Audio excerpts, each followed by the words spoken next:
और मोक्ष प्राप्ति का रास्ता भी आज ही भक्ति के माध्यम से खुलता है। இந்த நாள் சிவனும் பார்வதியும் தெய்வீக சங்கமத்தில் இணைந்த நாள் மட்டுமல்ல, சிவமாகிய பரம்பொருளும் ஜீவாத்மாவும் விடுதலை என்கிற ஐக்கியத்திலே இணையக்கூடிய நாளாகவும் இருக்கிறது.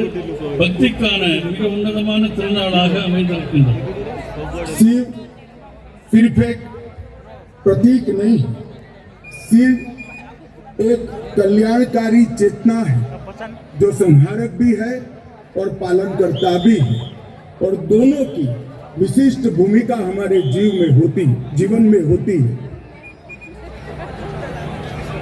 சிவபெரும்பொருளை பொறுத்தவரை அவர் விழிப்புணர்வுக்கான அம்சமாக வெளிப்பட்டவர். அவர் அழிக்கும் கடவுளாகவும் காக்கும் கடவுளாகவும் விளங்குகிறார். இரண்டுமே நம் வாழ்வுக்கு மிக முக்கியமானவை.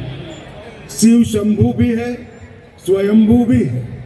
शिव सत्य भी है, सुंदर भी है। शिव को भोलेनाथ भी कहते हैं, महाकाल भी कहते हैं, और यहाँ शिव आदि योगी के रूप में विराजमान है। சிவபெருமான் சம்போ என்று அழைக்கப்படுகிறார். சுயம்பு தான் தோன்றியாக அவர் கருதப்படுகின்றார். அவர் சத்தியம் சுந்தரமாகிய உண்மைக்கும் அழகுக்குமான வடிவமாக விளங்குகிறார். குழந்தைமயமான போலேநாத்தாகவும் உக்கரமான மகாகாலராகவும்